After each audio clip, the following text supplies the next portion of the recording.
Hello everyone, कैसे हैं आप सब। ऑनलाइन क्लासेस और पढ़ाई करके आप सबकी आंखें थक गई होंगी, है ना। तो अपनी आंखें बंद करके मेरी कहानी एंजॉय कीजिए। आज ना मैं आपके लिए बहुत ही मज़ेदार वाली कहानी लेकर आई हूँ जिसका नाम है मंगनू की दही, और इसको लिखा है ज्ञानदेव मुकेश जी ने। बहुत ही मज़ेदार कहानी है, खूब एंजॉय करके सुनना, ठीक है। तो मंगनू चाचा और दही मानो एक दूसरे के लिए ही बने हों। जहाँ दही हो वहाँ मंगनू ना हो, ऐसा तो हो ही नहीं सकता था। और जहाँ मंगनू जाए वहाँ दही का पहले से इंतज़ाम ना हो, ये भी नहीं हो सकता था। मंगनू को दही खास तौर पर पसंद थी। एक बार एक भोज में दही नहीं रखा गया। अब पंगत लगी थी, पंगत ना जिसमें सब लोग बैठ कर के खाना खाते हैं, तो पंगत लगी थी, सब बैठे थे, उनमें मंगनू भी था। थालियों में लजीज चीज़ें परोस दी गईं, सब ने खाना भी शुरू कर दिया, मगर मंगनू चाचा अभी भी दही की राह देख रहे थे। उन्होंने सोचा भोजन में दही पड़े तब शुरू करूं। सटकर बगल में बैठे हुए एक सज्जन ने कहा, मंगनू चाचा खाना शुरू करो, मक्खियाँ भिनभिनाने लगी हैं। मंगनू चाचा ने चिड़चिड़ा कर कहा, दही कहाँ है, मैं उसके बगैर कौर नहीं उठाता। यजमान के एक नज़दीकी रिश्तेदार ने कहा, चाचा महतो जी की भैंस भाग गई है, दही नहीं जमा है, बगैर दही के ही खाना शुरू कर दो। इतना सुनना था कि मंगनू चाचा ताव खा के उठ खड़े हुए। महतो जी वहीं पर थे, उन्होंने हाथ जोड़ लिए, कहा, चाचा अभी खा लो, शाम को एक नहीं 4 हांडियां दही तुम्हारे घर भिजवा दूंगा। मगर मंगनू चाचा रूठे हुए बच्चे की तरह ना ना करते रहे। उन्होंने कहा, दही बिना भोजन जहर है, क्या मैं जहर खा लूं? मंगनू चाचा के उठ जाने से दूसरे लोगों को भी बीच में भोजन रोकना पड़ा। यह देख महतो जी इतना परेशान हुए कि उनके माथे पर समझो पसीने का सैलाब आ गया। मंगनू की पत्नी भी वहीं थी, उन्हें मंगनू की हरकतें पसंद नहीं आ रही थी। वे मंगनू के पास गईं और कहा, टपलू के पापा तू खाना शुरू कर, मैं घर से दही लेकर आती हूँ। मंगनू की पत्नी भुनभुनाते हुए घर चल पड़ी। उन्होंने सोचा, आज मंगनू के बच्चे को ऐसा दही खिलाऊंगी कि वह दही के नाम से कोसों दूर भागेगा।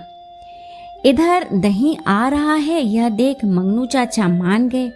भोजन शुरू हो गया। दूसरे अतिथियों ने भी राहत की सांस ली। भोज में हर चीज़ बड़ी स्वादिष्ट बनी थी, सभी चटखारे ले लेकर खा रहे थे। परोसने वालों से लोग कहते, तनिक और डालो भाई, थोड़ा रायता भी डालो, और हाँ पीछे दम आलू भी लेते आना। मंगनू चाचा भी मगन होकर पूरियाँ, कचौरियाँ, बैंगन आलू की सब्जी तेजी से हलक के नीचे उतार रहे थे। उन्हें लगा वे नाहक ही दही के चक्कर में पड़कर ऐसा सुस्वादु चीज़ों को छोड़ने पर आमादा थे। तभी चाची दही की हांडी सिर पर लिए हाजिर हो गई। उन्होंने मंगनू से कहा, लो जी तुम्हारे प्राण लेकर आ गई। मंगनू ने कहा, यहीं किनारे रख दो। चाची फुफकार कर बोली, किनारे क्यों रखूं, थाली में ही उड़ेल देती हूँ। और इसके पहले कि भोजन में डूबे मंगनू चाचा कुछ कहते, चाची ने समूचा दही मंगनू की थाली में झोंक डाला। दही कई दिनों का बासी और खट्टा हुआ था। एक ऐसा भभका उठा कि आसपास के लोगों ने नाक पर हाथ रख लिए। मंगनू की थाली के उत्कृष्ट व्यंजन दही के एक आवरण से ढक गए थे। मतलब कि दही ने पूरा भोजन थाली में जो भोजन था उसको कवर कर लिया। यह देख मंगनू चाचा खाते खाते रुक गए। इस पर चाची बौखलाई, खाओ जी खाओ, रुक काहे गए। अब मरता क्या ना करता, मंगनू चाचा ने दही और व्यंजनों को आपस में मिलाया और पहला कौर मुंह में लिया। इस बाप रे, क्या दही है, जहर मिलाकर लाई है क्या, भोजन का सत्यानाश कर दिया। मंगनू चाचा मन ही मन उबले, मगर बोलते क्या। उन्होंने जिस दही के लिए इतना नाटक किया, अब वही दही मिलने पर भला कोई क्या कहे। उनका एक एक निवाला जहर बन चुका था। राम राम करते उन्होंने भोजन पूरा किया। भोजन पूरा करके वे सीधे कुएं की तरफ भागे और पानी उलेड़ उलेड़ कर पीने लगे, मगर सड़े हुए दही की सड़ी बू उनके मुंह से बवंडर की तरह निकल रही थी। आसपास के सभी लोग मंगनू चाचा की दयनीय हालत समझ चुके थे। वे बड़ी मुश्किल से अपनी हंसी रोक पा रहे थे। महतो जी ने चुटकी ली। चाचा, पूरा दही आप ही लील गए, दूसरों को सूंघने भी नहीं दिया। मंगनू चाचा महतो जी का व्यंग समझ गए। वे तिल मिलाने लगे, मगर संयम रखा। उन्होंने कहा, आपकी भैंस खो गई है ना। महतो जी ने कहा, हाँ। तो मंगनू चाचा ने कहा, उसे ढूंढना भी नहीं। महतो जी ने चकित होकर पूछा, क्यों।